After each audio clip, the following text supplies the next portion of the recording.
All right, here we go. Jim, there we are. Now we got the right stuff up on screen. All right, folks, if you're looking for the Gazala talk, apologies, this is the Inchon talk. I think I goofed in what I told Jim for his scheduling, so he was ready for Inchon today, not Gazala. I hope that doesn't completely wreck anybody's day, and that you're okay talking some Inchon stuff, and I'll fix the YouTube descriptions later so that they're more accurate when people look and see. In the meantime, I'm going to shut up and get off the screen, and I'm going to let Jim take over here, so Jim can introduce himself, and I can get out of the way. Thanks, Jim. No problem. Good afternoon, everybody. This is Jim Werbanth. I am the designer of the Inchon game for Command about 33 years ago. So last year when Brant asked me to do a presentation, I said Inchon would be great. Unfortunately, we've been jinxed. Not just with technical stuff that held me back today, but last year I had to cancel because of really bad bronchitis. And to make things even worse, the next day the dog died.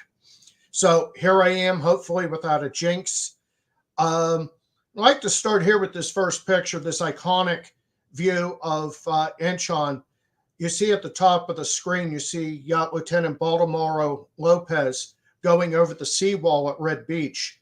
This is the last picture of him because he was killed just shortly after this. He threw himself on a grenade to save his fellow Marines, and Lieutenant Lopez received the Congressional Medal of Honor for it.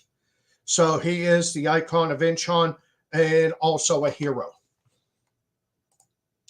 Background to Inchon starts with the start of the Korean War, when the Republic of Korea was invaded by the Democratic Republic of Korea under Kim Il-sung on 25 June 1950, the start of the Korean War. At the beginning, the Republic of Korea Army was outclassed by the superior Soviet-style and experienced North Korean People's Army, known in Korean as the Inmungan. Many of these guys were veterans of the Eastern Front in World War II.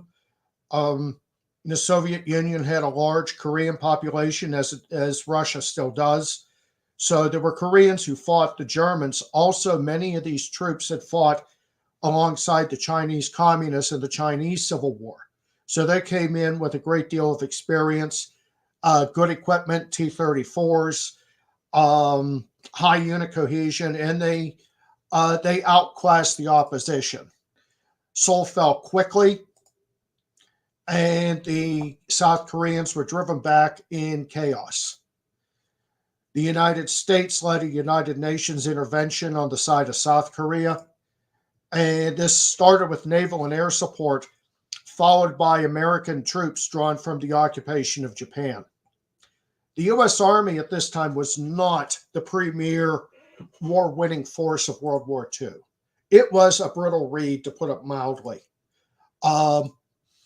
It had a poor state of training, especially in Japan, where large units never exercised together. The usual means of training and team building was to play sports. That is no substitute for hard combat training. Leadership was erratic at all levels, from junior leaders all the way up to generals, some of whom were too old, arthritic, alcoholic, not all of them, but the standards were much lower than World War II. It was also at reduced strength. There was a rush to demobilize at the end of World War II. Everybody wanted to come home. The civilian population wanted their husbands, fathers, and sons home. And the federal government under Harry Truman complied with that. Excuse me. In Japan, the occupation divisions were especially depleted. Regiments had 2 battalions instead of 3. This was more akin to the binary structure of the Italian army in World War II, which often used 2 regiments as opposed to 3 in a division. And if you're emulating the Italians in World War II, you're not doing it right. There was a general cost cutting, you could even say cheapness, on the part of the Truman administration. He wanted to save money. He was also a National Guard captain who was hostile towards the big army establishment. And he did not trust generals and admirals. There was a prejudice going back to World War I. And he and his cabinet were they were hell-bent on cutting costs at basically at any cost, to the point that they weren't just trimming the fat, they were trimming the bone and the muscle. Now, the Marines, they were reduced to 2 understrength divisions in the United States. They were really on the verge of extinction. Truman used to refer to them basically as the Navy's little army, and he wanted to amalgamate the Marine Corps into the Army. Of course, this did not happen, and Inchon and the Korean War were big reasons for this.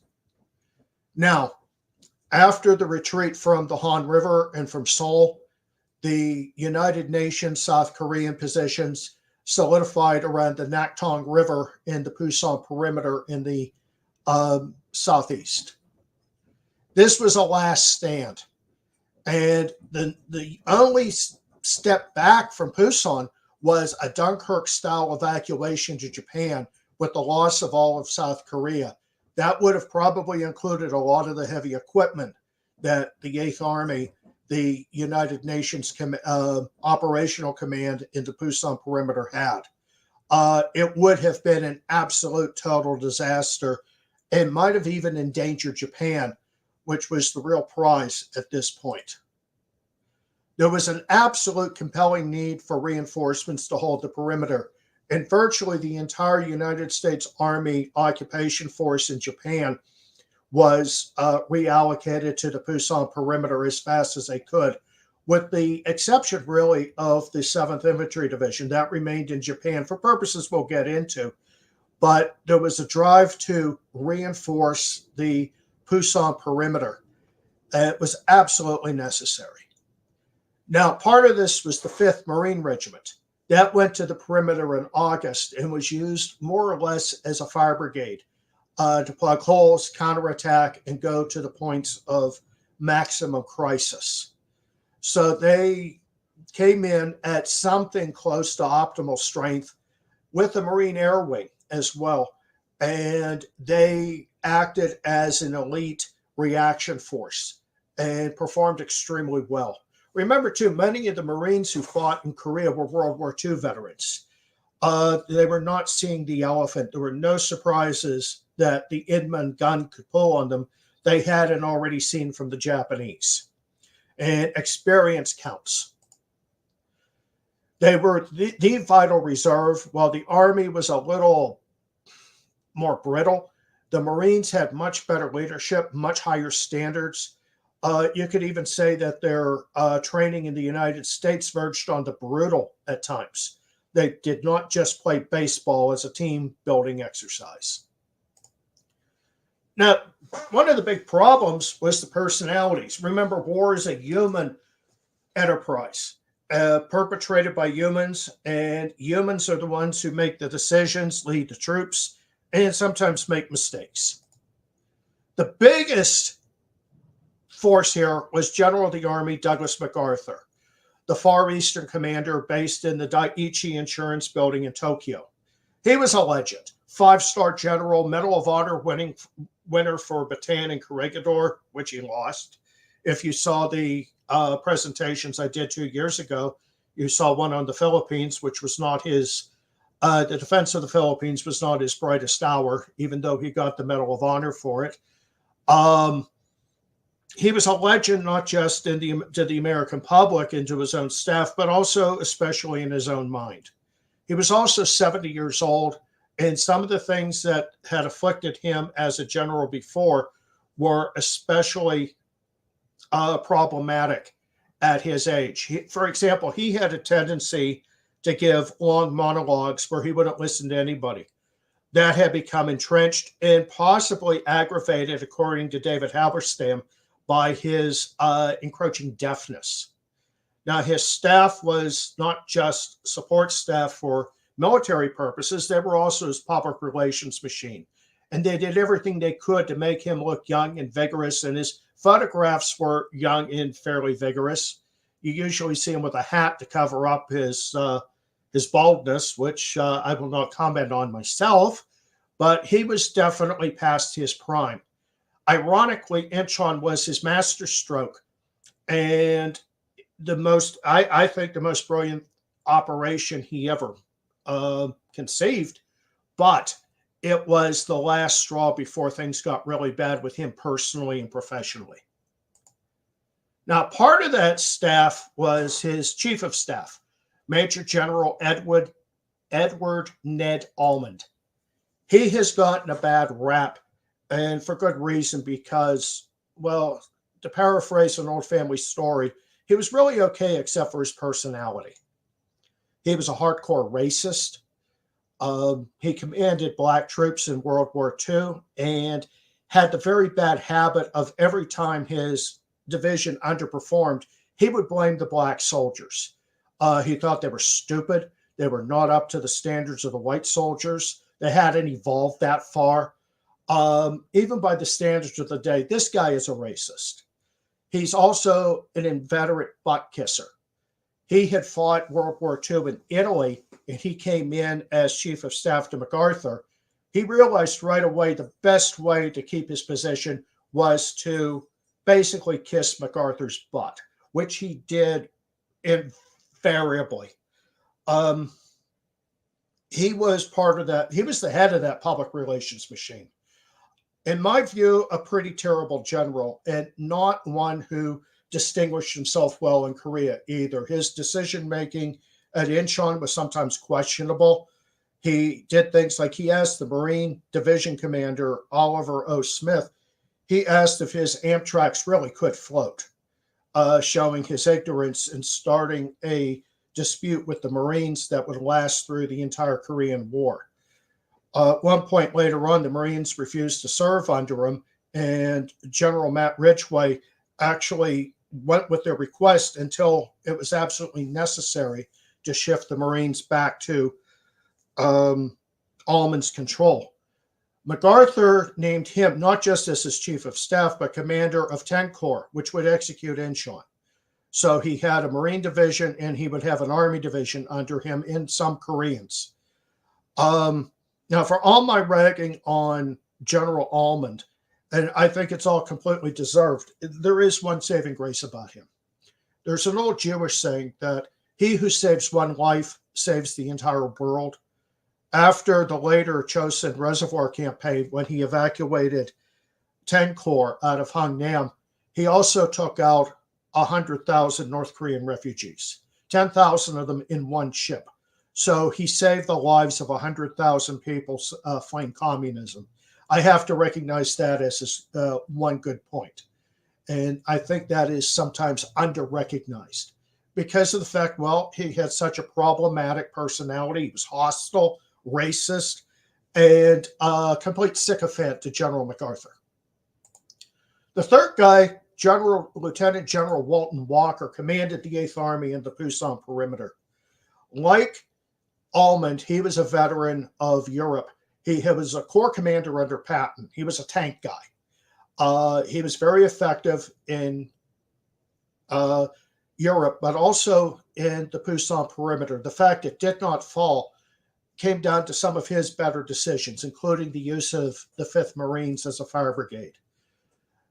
Now, whereas Almond was able to ingratiate himself with MacArthur, Walker never did, and I don't think he even cared. MacArthur and the staff in Tokyo were always looking for an excuse to get rid of Walker. He was an outsider. They denigrated his accomplishments. And it didn't help either that, unlike MacArthur, he had absolutely no charisma. He was a fat little guy that did not exactly inspire confidence among his peers. They thought he was less than stellar, but the performance sort of undercut that viewpoint. They were always looking to get rid of Walker, and finally he left on December 23rd, 1950, when he was in a head-on collision with a South Korean army truck, and he was killed. And that was when Matt Ridgway came in to command the 8th Army. Now, where Walker stands with Inchon is that he had no role. 10 Corps was not under his control at all. That was an independent formation under Almond, answering directly to MacArthur. So you had a division of command in the peninsula right from the beginning when Inchon was conceived. Now, there are a number of strategic choices that MacArthur could have made. The first is just hold on to the Pusan perimeter, dig in, and hold on. Now, that's just not really an option because you don't win wars just on defense. You have to take the offense. And it also doesn't fit in with the MacArthur personality, which was that there is no substitute for victory. And it was an attitude that got him in trouble later with the race to the Yalu. The second is to take the offensive from Pusan against an overstretched and attrited NKPA. At this point, the Inman gun was at the far reaches of its supply lines, most of which were going through Seoul. It was also being attacked by U.S. Air Force strategic bombing and interdiction missions. They had lost a lot of troops driving down to Pusan and were drafting South Koreans who were looking basically for a way out. It was a worn down, attrited, basically spent army at this point, but it still had some teeth. The third is to strike deep into North Korean territory, into the rear, to not just achieve victory, but a major decisive victory that would destroy the North Korean army. Well, being MacArthur, what are you going to choose? What he chose was a plan that started off as Operation Blue Hearts and then became Operation Chromite. This was his favorite solution. This is one that he bet the whole farm on. It was one that he invested all his personal charisma, all his personal professional standing on. This was going to be an invasion at Seoul, followed by a drive 20 miles to the east to liberate, an invasion at Inchon, followed by a drive 20 miles to the east to liberate Seoul. This would recover the South Korean capital and cut those lines of communication to the North Koreans around the Pusan perimeter. This would finish the job that strategic bombing and interdiction was doing. No more trains, no more trucks. Even though they had to drive at night, there would have been no more at all going through Seoul. And this would then facilitate a breakout, excuse me, by the UN forces from Pusan. Both the United States Army, the South Koreans, and other United Nations contingents were starting to arrive, including the British Commonwealth. Now, this whole plan has some absolute manifest, overwhelming difficulties. First of all, Flying Fish Channel, the approach to Inchon, had extreme tides, up to 30 feet. These were the most extreme in Asia, and compared actually with the highest in the world, the Bay of Fundy, around Maine and Nova Scotia. Tides are exceedingly important for amphibious planning, amphibious operations. These were the worst. When the tides were out, there was really nothing but impassable mudflats between Flying Fish Channel and the Korean mainland. Also, that they were landing not on a beach. Don't think of Tarawa. Don't think of Normandy. Think of going right into a city. That some authors have described Inchon as an industrial slum. That you're going right into urban combat. So you're combining the worst elements of amphibious warfare, definitely a challenge, and urban combat right from the beginning. This gets complicated just on the face of it. There's also a terrible shortage of personnel. They were trying to flesh out those units in Japan. They were bringing troops over from the United States. But the only reserve that wouldn't be touched was the 82nd Airborne, which was allocated as a strategic reserve, most probably to go to Europe if the Korean War expanded there. As an indication of this, there were 47 LSTs eventually used for the landing at Inchon. 37 of them were crewed by Japanese. This was actually illegal because Japan was not a combatant. These were merchant sailors, but they did it anyway, and it showed that Japan was pacified, Japan was safe, and not only could the country be stripped of its occupying troops, but they would also contribute to the Korean War, maybe a little surreptitiously, but they would. Now, this caused a joke among the Marines, who said that every Japanese sailor that conveyed them to Inchon was actually an admiral who had fought at Midway. But yeah, this is an understated fact of Inchon, that the heavy Japanese involvement in the transport crews. The 7th Infantry Division, which was allocated as a follow-on force after the 2nd Infantry Division was sent to Pusan, was weak and in dire need of troops. This was a stripped-down division that was stripped down even further to send reinforcements to other units in the Pusan perimeter. It also had a bit of a bad reputation. The 31st Infantry Regiment of the 7th Infantry Division, the Polar Bears, they had gotten that name from fighting in Siberia after World War I. They had the shame of having surrendered on Bataan. And like the 4th Marines, who were forced to surrender at Corregidor, it was something that the American military did not forget, and it was a black mark on them, and it did influence the allocation of draftees and reinforcements from the United States. But they were especially weak, even by Japanese occupation standards. Now, the 1st Marine Division actually did not exist. They had a headquarters, they had troops in the United States, but there was no division per se that could go storming beaches. They had the 5th Marine Regiment in the Pusan perimeter, but this was not an actual division at this point. Functionally, it has to be rebuilt in a matter of weeks. As I said, the 5th Marine Regiment had its hands full in the Pusan perimeter, and that would only be withdrawn at the last minute for Inchon. And that was, by the way, much against Walker's wishes. He wanted to keep it because it was too effective. The other 2 infantry regiments in the 1st Marine Division, the 1st and 7th Marines, had to be filled out and shipped to Japan. Now, to do this, they activated reserves. They brought in troops from as far away as the 6th Fleet in the Mediterranean. Now, MacArthur, of course, was faced with massive opposition to this crazy plan. Inchon was an unlikely target for amphibious operations, and this was part of the attraction to him. The North Koreans wouldn't expect it. Who would be nuts enough to land there out of Flying Fish Channel with these insane tides deep in the rear? So that was unlikely. It was not obvious.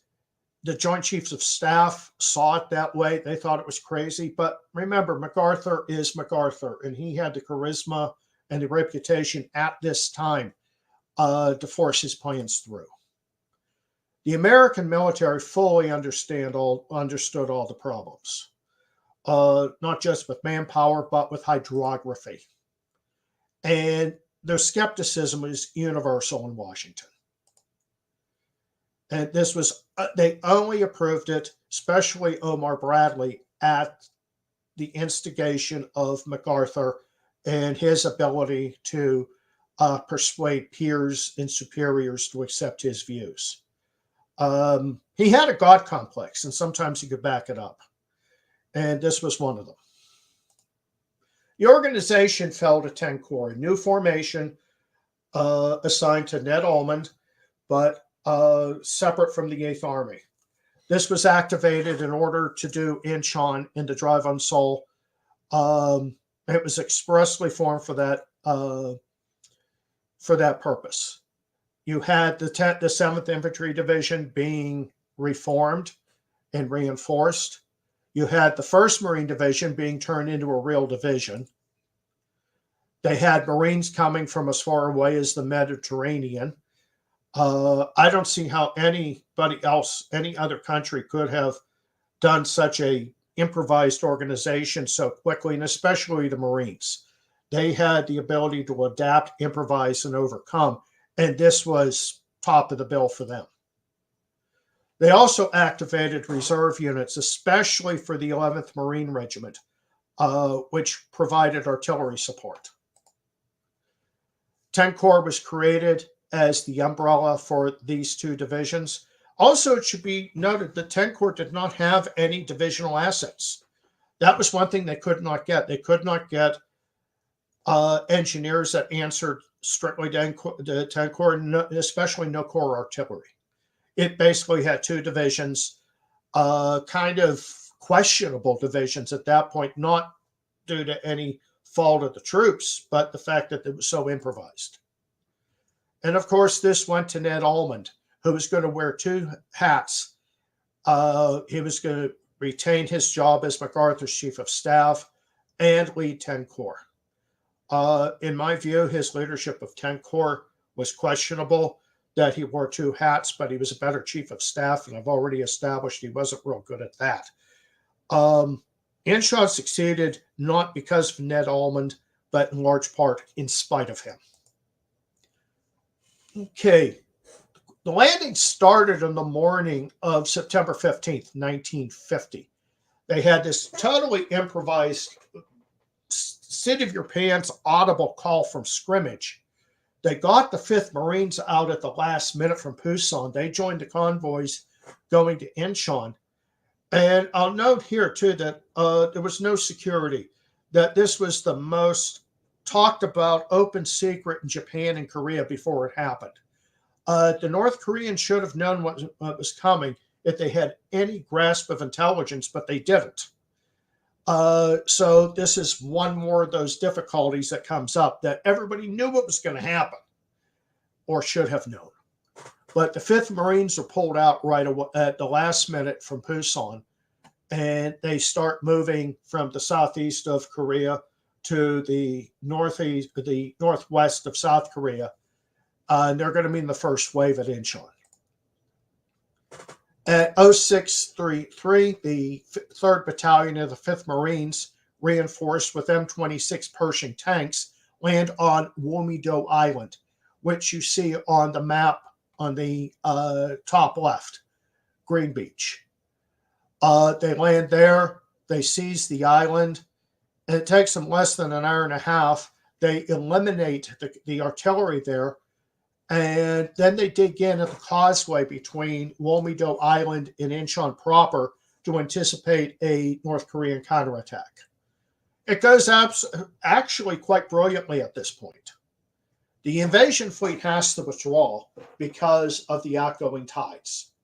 And this strands the 3rd Battalion, 5th Marines alone to face the North Koreans.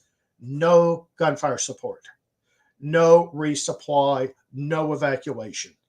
They spend most of the day there all by themselves. The dangers they anticipated and they planned for do not materialize. They hold on to Womido. And they hold on to it. I don't want to say anything's easy, but there were bigger challenges in the campaign than holding Womido.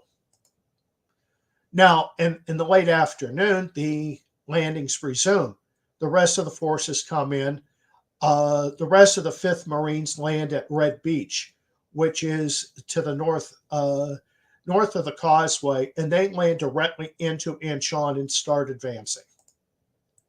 They're commanded by Raymond Murray, who I believe was the best regimental commander of the 1st Marine Division, better even than Chesty Puller, who comes in the afternoon as well to land to the south.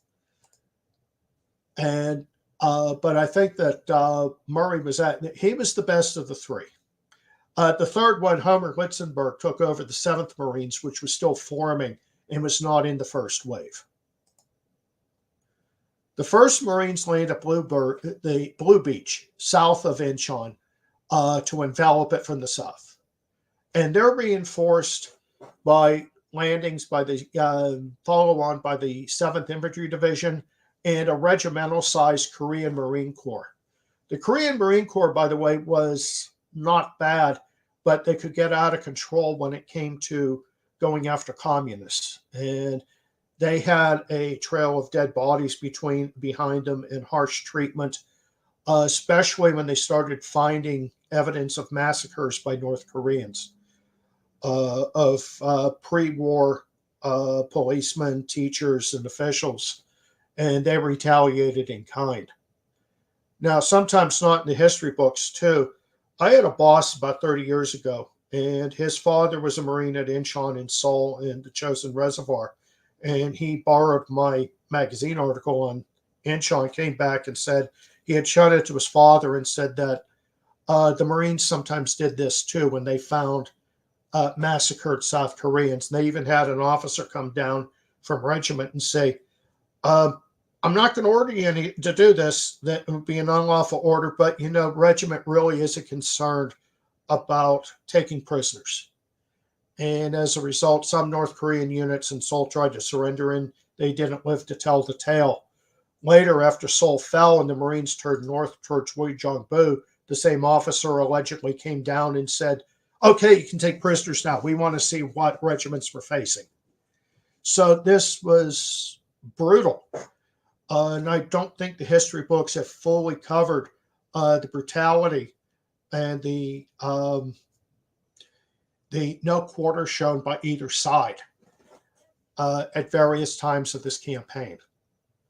The armored support was provided by the 1st Marine Battalion, 1st Marine Tank Battalion. They were equipped with M26 Pershing tanks, the best ones of World War II. In the long run, they were very good in Korea, but they lacked the cross-country ability of the Shermans, which eventually became the dominant tank type in American forces. Naval gunfire came from 6 American destroyers. There was support from 3 from Canada, but from what I've seen, they basically stood off and didn't do too much, that they were there as a reserve and to block any moves by North Korean light naval forces. That's my conclusion. Naval gunfire came from the Missouri and 2 American heavy cruisers, the Toledo and Rochester, and 2 light cruisers from the Royal Navy, Kenya and Jamaica. So while you had a fairly small landing here by World War II standards, you actually had pretty good gunfire support, and it benefited as well as the air support did from experience of World War II. In Inchon, the troops get a lodgment very quickly and are able to move out the next day. Now, you see this picture here? On the right, the guy with the pipe, that's Chesty Pooler, the best battalion commander in the Marines in World War II, winner of 6 Navy Crosses, absolute legend. But I don't think he was at the top of his game as a regimental commander, even in World War II or Korea. His performance on Peleliu was overly aggressive without enough finesse. Eventually, Roy Geiger pulled the 1st Marines out of the line and said, you can't take that hill with dead Marines. And he made some major mistakes in Korea. He was eventually promoted to Brigadier General and assistant commander of the 1st Marine Division. In large part, it seems to preserve his legend, but get him away from combat. But he was a legend. I'll grant you that, one of the Marines' finest leaders, but tactically, I don't think he was up to the standards of Murray or Homer Litzenberg, Litz the Blitz, as his troops called him. One of the first objectives captured outside of Inchon was a town called Ascom City. This was a former U.S. Army logistical base, and there were some North Korean counter, if you call it that, basically disjointed attacks by T-34s and motorized infantry. And they were dealt with quickly by the Marines and by Marine air power. Corsairs flying from escort carriers offshore. Kimpo Airfield, which later became the main airport for Seoul until it was replaced by a new one at Incheon, that was captured by the 5th Marines, and this allowed more reinforcements, the 187th Airborne Regiment, to be landed from Japan. And also the Marine close air support could be flown from land and closer to the lines than from those distant escort carriers. The 187th Airborne, by the way, that was sometimes called Rakusan, which is the Japanese term for paratrooper. It means loosely falling down umbrellas. But they were drawn from occupation duty in Japan and not dropped on Kimpo, but flown in. Now, the 1st Marines launched an abortive frontal assault 5 days after landing at Incheon at Yongdong-po on the 21st of September. This is one where Puller kind of messed up. He launched a very unimaginative frontal assault, and then he lost touch with part of the 1st Battalion of the 1st Marines. Company A crossed open ground, got into Yongdong-po without any opposition, and dug in on top of a dike, and then fended off a couple counterattacks. Puller knew nothing about this. I think this was his first big mistake: the frontal assault and the loss of contact with 1/3 of one of his battalions. But when the 1st Marines got into Yongdong-po, they were shocked to find out that they actually had a company in there, and the North Koreans had seen it there and regarded it as the sign of an impending threat, and they withdrew. So he got lucky there, and so did his Marines. Now, so far I've talked a lot about the Marines, but let's talk about the United States Army here. Despite what you might hear, they were deeply involved in Inchon. Oh, that was stupid. You had the 7th Infantry Division. Their main task was to block North Korean counter moves from the south between Seoul and the Pusan perimeter. Chief among them was the 305th Tank Division. I think there's some debate about just how powerful it was, but it was seen as the major threat. Once the 305th Tank Division had been repelled, the division moved up towards Seoul for the final battle in the city. These guys were not support. They actually had major roles in this. And I think that the 7th Infantry Division deserves more recognition sometimes from history than it's gotten. At the same time, on the 21st of September, the 8th Army achieved a breakout by the 1st Cavalry Division. This was slower than MacArthur or Almond would have liked. As worn down as the North Koreans were on the Naktung, they were still a potent force. And it wasn't just a matter of pushing over a tomato can and running up a road. It took some work, but once the 1st Cavalry Division broke out and Task Force Lynch went charging up towards Osan, Suwon, and Seoul, that was the end of the perimeter. That the North Koreans started falling apart, and 4 days later, on the 26th, Task Force Lynch, the 7th Cavalry, the only unit in the United States Army, by the way, that celebrates its own destruction at Little Bighorn, they linked up with the 7th Infantry Division at Osan, therefore completing the main mission, one of 2 main missions, which was to achieve a breakout from the perimeter.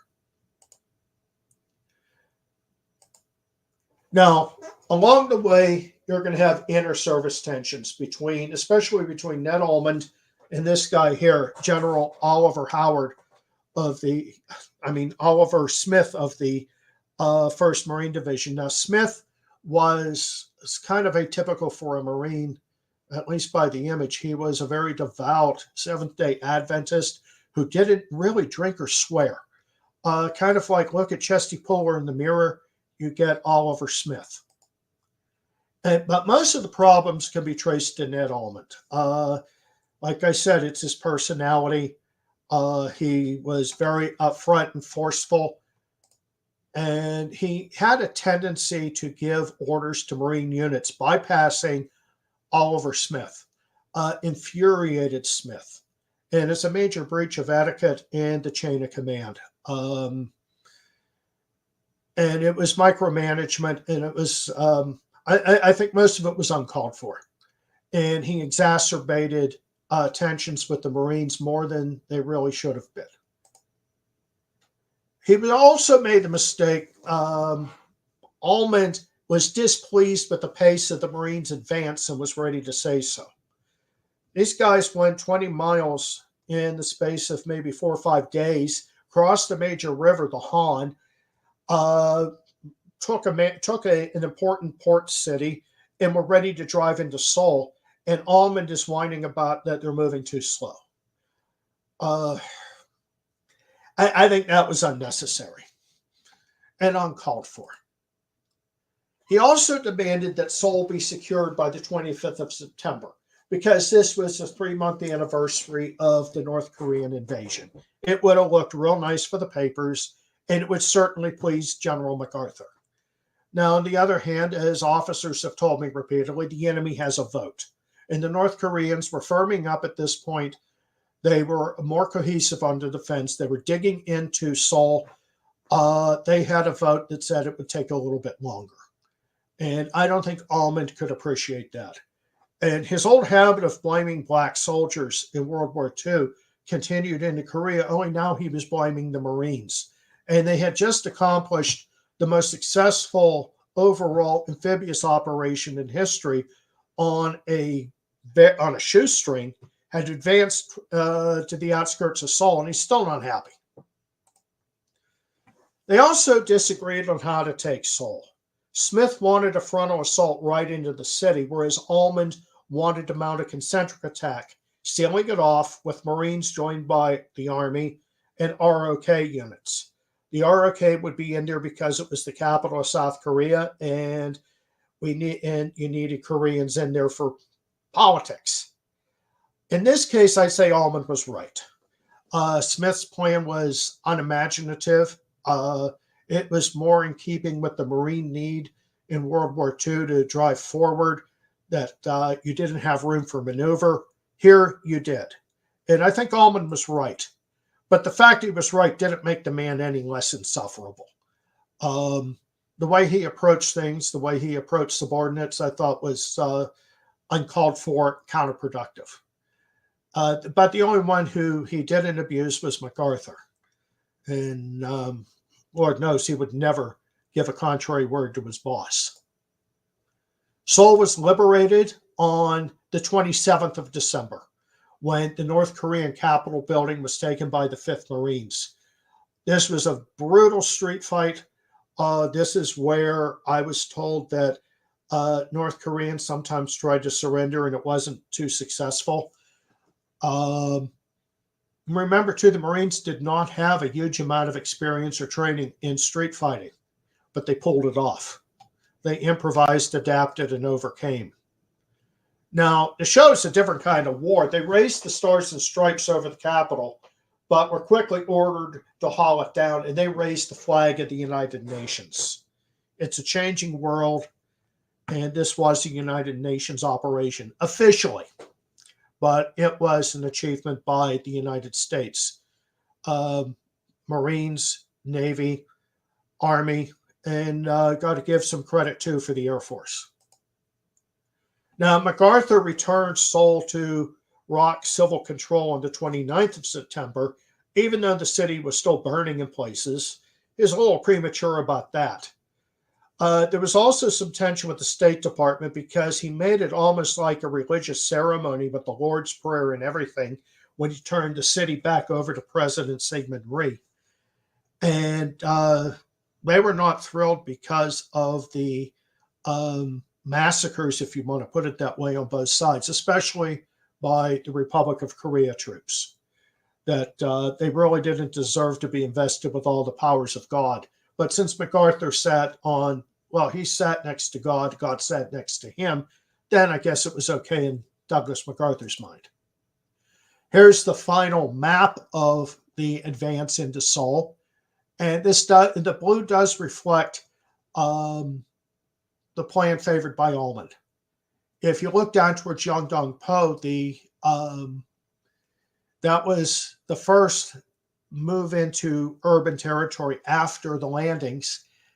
The Marines crossed the Han River. All the bridges were blown. They needed their own engineering assets for that. And they were able to invest the city, but they were never able to completely seal it off. Something that has been brought in for more criticism by later authors. But the important thing is Seoul fell. The Pusan perimeter achieved a breakout. The North Korean army at this point was no more. It's just fading away into nothing. Their cohesion was gone. We won. But then you get the whole debate of what's next.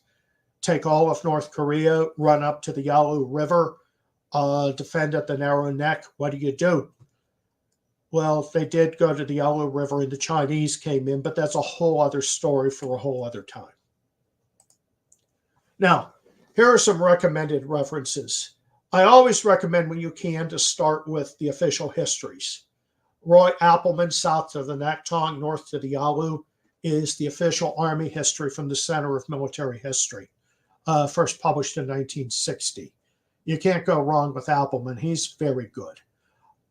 You have the Marine history by Lynn Montross and Captain Nicholas A. Canzona, a Medal of Honor winner, by the way, at Chosin Reservoir.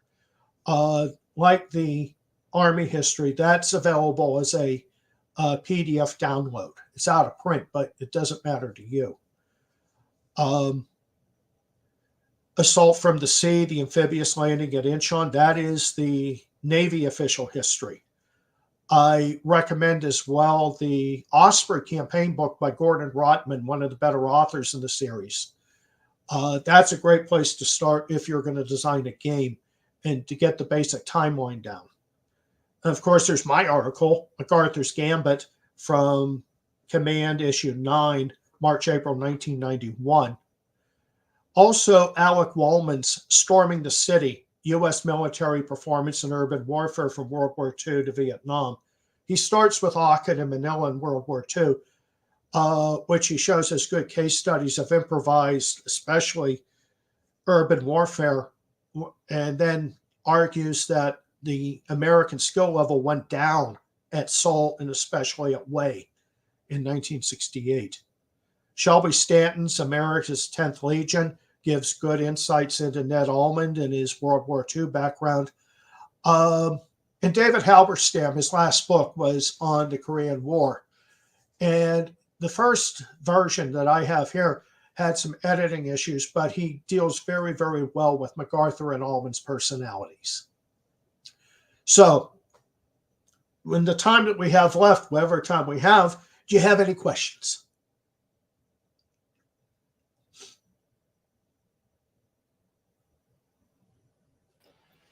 Right. Has anybody chatted in with a question? Jim, yeah, we don't really have any questions that popped in on the YouTube comments. We did have a couple of people, just owing to the delayed start, we had a couple of people that had to bail to get to their 1 o'clock events. Oh, so we did lose a few people. It's the tyranny of the calendar. It is what it is. Yeah, also the tyranny of the jinx that started last year. So what I will say, so in the Discord, there is a channel specific for in the seminars area. There's one labeled Werbanth that's for both of Jim's talks. We just put them both into one text channel there with the links to the presentations, but also that's a place where if you've got any other questions during the convention, you go ahead and drop those questions in there. Folks that are watching this like a year and a half later, like you can ask the questions in the YouTube comments, and if we manage to see them, we can try and help track Jim down to get them answered. We'll do what we can, but no guarantees. But for the folks watching live, you can go ahead and throw questions in the Discord server where we will try to get them answered for you down the line. So we'll do what we can there.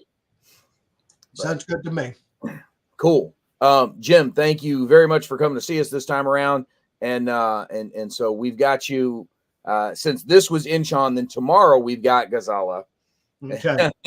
Just did a little backwards. Not a problem. We'll update the listings for the convention itself, and we will correct the YouTube titling within the next week or so once the edits become available after the live show. Yeah, I'm sorry about that, but too, Inchon was the one that was the closest to go because, well, I had it mostly done last year, and then the jinx kicked in, and rest in peace, Cosmo. Yeah. Sorry to hear about Cosmo. Yeah. Then and now, but yeah. So folks, we appreciate those of you that were watching, and we appreciate those of you that found this talk long after the fact and are watching it on the recording. Again, like this could be 3 years later. We don't know, but we do appreciate the folks watching.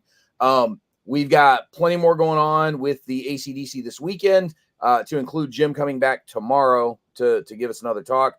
In the meantime, check out the schedule, check out what's coming next. The next live show that we will have at the ACDC starts at 2:00 Eastern, and that is the Postcards of War, talking about the small format war games that folks have been working on with the Hissy Cat, who is the guy that runs the postcards from the front competition, as well as a couple of pro folks that are working on some small format games for the practitioner world as well. Some of the guys from the Center for Naval Analysis and other similar organizations. So cool.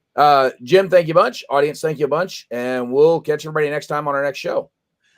Works for me. I'll see you all tomorrow.